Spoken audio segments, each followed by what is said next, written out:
જોરદાર. અરે વાહ, કેમ છો? મજામાં? અરે નહીં, ડિનર તો પછી હવે ઘરે જઈને, કારણ કે નહીતર તમે અહીંયા મંચુરિયન ખવડાવો ને પછી ઘરે જઈને બાઠા ખવડાવો. અમારે પછી ઘરે કે કેમ જમીન આવ્યો, જવાબ આપવો પડે. ખબર છે, અહીંયા હું પૂછું ત્યાં મને પૂછે. હે કહી દેવાનું મારા મિત્રો સાથે જમી લીધું. તો વધારે આવી બને. હજી ઉંમર કેટલી થઈ? 22 છે. જીવી લો દોસ્ત, જીવી લો. એકવાર તાતણે બંધાઈ લો પછી અત્યારે લાગે છે એવું. હા, શું નામ તમારું? હા, મોહિત. એટલે અત્યારે છે ને આ જે છે ને એના માટે પછી તરસી જવાશે, ખબર છે? અમન પૂછો, અમે રોજ બહારનું ખાવા કહીએ, ઘરનું ખાવાની યાદ આવે. ઘરનું ખાવાની યાદ આવે છે ને. એકવાર લગન વાળી નથી બોલક છે પણ વાળી આવે ને પછી મને યાદ કરજે તું કે નુપુરભાઈ મળ્યા હતા ને કહેતા હતા ખરા કઈક. અચ્છા, ક્યાં રહેવાનું? ક્યાં? અમે આમ ગોધરાના છે પણ અત્યારે અહીંયા ગુરુકુલ રોડ બાજુ રહીએ. અચ્છા, એટલે અહીંયા ભણવા આવ્યા છો કે બધા જોબ વાળા જ જોબ છે. માટે આવ્યા છો? Okay, good good. હું આ બાજુ આવ્યો એટલે તમારા બંનેના ફેસ દેખાય. તો કઈ જોબ છે એના માટે? આપણે અહીંયા રાજ ઇન્ફોમાં છે. બધા ગોધરાથી આવ્યા છો? ત્રણ બધા ગોધરાથી છે.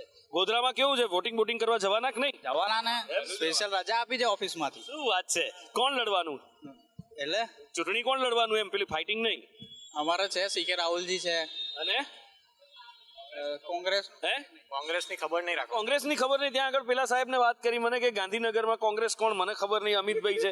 અહીં તમે કહો ગોધરામાં કોંગ્રેસ નહીં, મને મતલબ નહીં, પછી શું વધે એ નહીં. શું વાત કરો છો? એમ આ તો કોંગ્રેસ વાળા તો એવું કહે છે કે રોજગારી નથી. આજે રાહુલ ગાંધી હમણાં આવ્યા હતા ને પાટણમાં, તો કે રોજગારી નથી, ગુજરાત ભારતમાં કોઈ યુવાનોને આપ્યું નથી, બેવકૂફ બનાયા છે, એવું બધું કહેતા હતા. તો શોધવા નીકળે તો બધું મળે. જેના પાસે સ્કિલ હોય એને તો મળી જ જાય છે. સ્કિલ વાળાને મળી જાય. હા, એ બધું પછી માર્કેટ અત્યારે ઇન્ડિયાનું બહુ હાઈ આવી રહ્યું છે. આવતા 5 વર્ષમાં જોવા. એટલે કઈ રીતનું માર્કેટ હાઈ? જો જે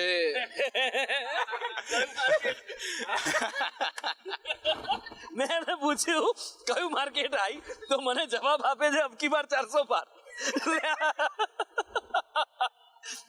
બીજેપી ના માર્કેટ ની વાત નહીં, ભારતના માર્કેટ ની વાત કીધી એને. હા, સાચી વાત છે. કયું? શું સાચી વાત? પણ કયું માર્કેટ? કેવી રીતનું માર્કેટ?